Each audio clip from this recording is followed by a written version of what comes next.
Okay, so you're going to use the control wheel to go left down.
1967 PA-30 twin Comanche.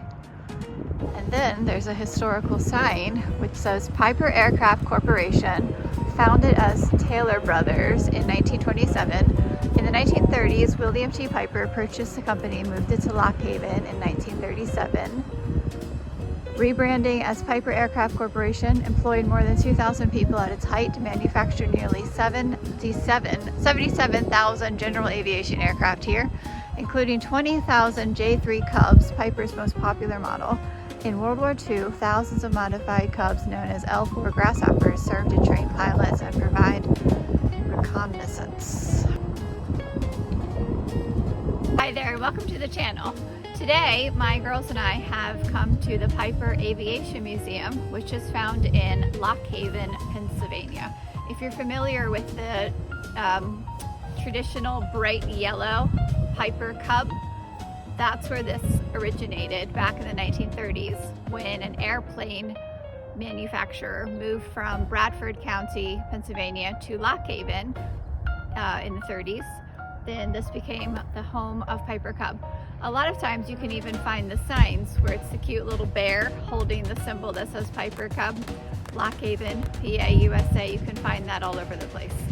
So I'm excited to see the museum. It's been a while since I've been here, and I understand that a great many things have changed in the history displays and that they have added more airplanes. So that's really exciting. I wish I had my camera out when we first arrived, because out here is, past this fence, is the runway. And right when we got here, a bright yellow Piper Cub came in for a landing, which was really exciting. So I think what's considered the airport now would be somewhere over there. And then you can see hangars, of course, where people can store their very own Piper airplanes. 1981 PA-38 Tomahawk 2, and I thought it was neat. It says that it's donated by the Montoursville Middle School of Montoursville, Pennsylvania. So that's super neat. This building that houses the museum is what once was the engineering building back when Piper was still in Lock Haven. I think Piper left Lock Haven in the early 80s and moved all of their operations to Vero Beach, Florida, where they still exist. And over there is, that building over there is where the offices, the sales offices would have been housed during Piper's tenure here. Here's a closer look. The Piper building where the executive offices would have been held.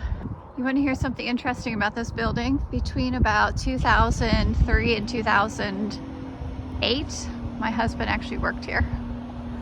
It wasn't Piper then, it was a different company. So this is the factory. This is where Piper would have made their airplanes between the 1930s and the early 1980s.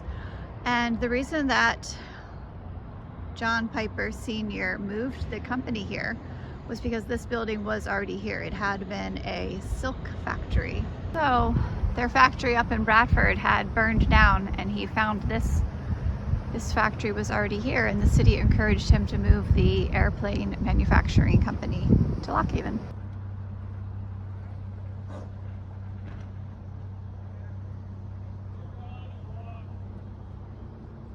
A couple of years ago, I read a wonderful book about 5 female aviators. Of course, Amelia Earhart was one of them, and I'll try to put the title of it on the screen right now because I cannot think of the title at the moment. But it was set in the 1930s, and so I just decided to dress like them with a scarf and big shoulder pads in my blazer and big boots. How do you think I did? Well, I hope you've enjoyed a little sneak peek at the Piper Aviation Museum. Let me know in the comments if you have visited the museum, and if not, if this has inspired you. Oh, I just had a really nice encounter. I got to meet the gentleman who was the president of the board for the Piper Museum. And anyway, I hope you've enjoyed this little tour of aviation history. Let me know in the comments section if you have visited the Piper Aviation Museum, or if you have flown in a Piper Cub or any other kind of Piper, let me know that. Or if this has inspired you to want to come to Lock Haven, Pennsylvania and visit the Piper Aviation Museum. Thanks for watching. You take care.